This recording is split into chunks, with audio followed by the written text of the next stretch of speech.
Hi everyone, welcome back to my channel today. I want to talk about something many people in the UK on a skilled worker visa experience, and that's the challenge of switching jobs.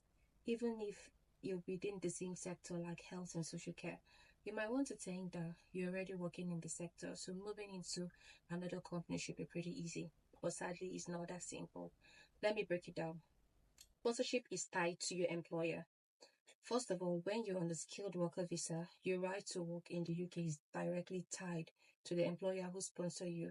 And that means your visa was granted based on a job offer from a specific company. And only that company you can work with. If you want to move into another job, even if you're doing exactly the same thing, your new employer must also be a licensed sponsor. And they have to be willing to sponsor your visa from scratch. Not all companies are sponsors. Now, here's the tricky part of it. Not all companies are actually registered as licensed sponsor within the UK.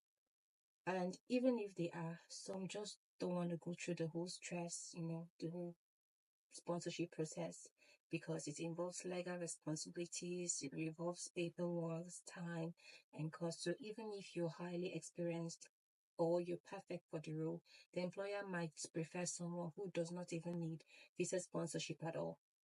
Now, the third point is you need a new certificate of sponsorship, which is COS. If you do find a new sponsor, they have to issue you a new certificate of sponsorship, and that's a document they create for you, and you use it to apply for a new skilled worker visa. Yes, it's very, very important. It's necessary. They have to give you a document. That document, you use it to apply for a new skilled worker visa, even if it's in the same job role. For example, maybe you're a care worker, you're a support worker, you're a nurse, or whatever.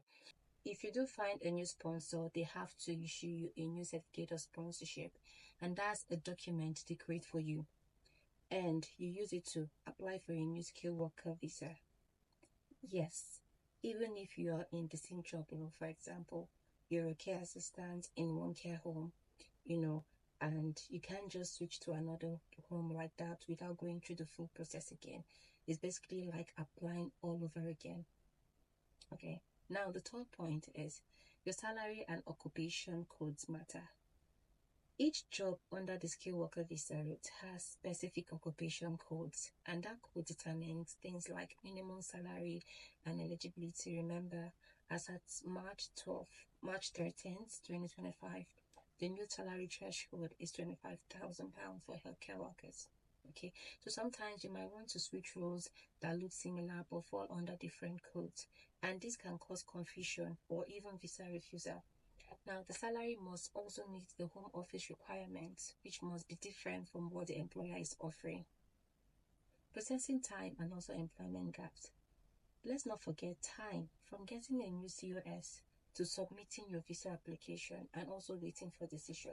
So the process can take weeks, and during this time you may not be able to work for a new employer until your visa is being approved, unless in certain conditions are met. This could also affect your income or could even lead to employment gap at that time. Yeah. So now, in summary, switching jobs on a skilled worker visa isn't impossible, but it comes with a lot of challenges. You need a new sponsor. You need to be issued a new certificate of sponsorship, COS. You need to apply for a new visa, and the job must also meet the salary and also the code requirement. And not all employers are willing to go through that process. That is the reason why many people in the same sector feel stuck, even when there are better opportunities. Can imagine.